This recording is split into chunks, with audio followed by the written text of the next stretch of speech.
Non, mais tu comprends, je voulais m'y mettre à Neovim, mais passer 3 semaines à faire une config, ça m'a un peu refroidi. Ouais, j'ai failli passer professionnel, mais bon, les ligaments croisés, tu connais. Ok, ça c'est vraiment les pires bullshit que j'ai entendus ces derniers jours. Et bah, si t'es tombé sur cette vidéo, félicitations, t'as plus l'excuse. Je vais te montrer comment on met en place Neovim super facilement. Et le pire, c'est que t'as même pas besoin de prendre 3 semaines pour faire une config custom, il y a que toi qui va connaître, qui va comprendre, et que tu vas même pas comprendre au final. Donc déjà, ce que tu vas pouvoir faire, ça va être installer Neovim. Et tu vas vérifier que tu as bien une version qui est supérieure à la 0.10. Et maintenant, tu vas avoir le choix puisqu'il y a 2 écoles différentes. La première option, ça va être de gratter Internet pendant des mois, histoire de trouver les bons plugins qui vont bien, la bonne config, comment mettre tout ça en place, faire en sorte que ça corresponde à ce que t'attends. Et la deuxième option, ça va être tout simplement de mettre en place une distribution de Neovim. Ok, c'est quoi une distribution? Bah, c'est la même chose qu'avec Linux. C'est une version qui est pré-packagée, avec plein de plugins, une configuration qui va bien, tout qui est setup correctement, comme il faut, pour que tu n'aies plus qu'à écrire et utiliser ça. Ok, mais est-ce que je dois partir sur l'un, sur l'autre, comment on choisit? Ben c'est super simple. Je t'ai fait un magnifique schéma. C'est bien, j'ai installé Neovim, maintenant qu'est-ce que je fais? Est-ce que je suis au chômage? Oui. Dans ce cas, tu peux faire une config custom, fais-toi plaisir, prends 3 mois, prends le temps qui te plaît, fais la meilleure config complètement extraterrestre, il y aura que toi qui la connaîtras, ce sera parfait. Si t'es pas au chômage par contre, tu peux tout simplement utiliser une distribution qui existe déjà. Et du coup, des distributions, il en existe pas mal. Je vais te faire un petit tour, je vais t'en montrer 2-3. Donc t'as déjà LunarVim, qui est assez sympa. Il y a la fameuse NVChad, pour les gigachad. Et enfin, celle que j'utilise, LazyVim, puisque je suis un bon dev, et un bon dev, c'est un dev qui est lazy. Une bonne feignasse comme on aime. Ok, pour installer LazyVim, ce que tu vas avoir besoin, ça va être de plusieurs petites choses. Donc déjà Neovim, tout simplement. Une version de guide qui est pas trop vieille. Une police de caractère custom qui va supporter les nerd fonts. Si tu veux, je te ferai une vidéo sur ce sujet. LazyGit qui est optionnel, mais que je te conseille fortement. Moi, j'utilise tout le temps maintenant. Un compilateur C, je te conseille celui de Zig, qui marche vachement bien.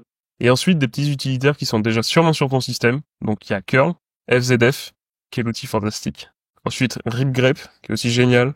Et enfin, ton Neovim, tu dois le faire tourner dans un terminal, donc c'est l'occasion de passer sur un terminal assez sympa.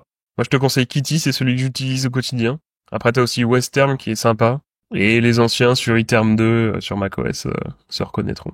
Bon, je vais pas te faire un tuto non plus, mais l'installation, elle est assez facile. Ça va être juste de récupérer un ensemble de fichiers de configuration depuis un Git. Donc, je te laisse regarder ça de ton côté, c'est assez facile. Ok, donc maintenant que t'as installé LazyVim et que tu as tout ce qu'il faut, tu vas pouvoir explorer un petit peu les keymaps. Les keymaps, ça va être les raccourcis un peu custom qui sont définis par LazyVim. Donc, si tu veux t'amuser, tu peux lire tout ça. Mais concrètement, ça sert un peu à rien de tout retenir de tête comme ça. Pour une raison super simple, il y a un plugin qui s'appelle Witchkey qui est installé par défaut et qui va nous permettre de voir tout ça. Le seul truc qu'il va falloir que tu te souviennes, c'est que par défaut, la touche leader, c'est la touche espace. Ok, comment ça se traduit? Donc tout simplement, là, t'es sur le dashboard de LazyVim. Donc le mien est un petit peu customisé, il y a un petit ski sympa, tout ça. Et ce que tu vas faire tout simplement, ça va être d'appuyer sur la touche espace. À partir de là, tu vas voir en bas à droite un panneau qui s'ouvre. Et donc ça, c'est le fameux plugin Witchkey. Et il va donc te permettre d'explorer tout ce que tu as à portée de doigt. Donc ici, toutes ces premières touches, ça va être pour faire des actions directes. Donc si je rappuie sur la touche espace, ça va m'ouvrir Find Files. Donc ça, c'est FZF Lua. Et après, par exemple, si j'appuie sur la touche S, ça va aller ici dans le sous-menu Search.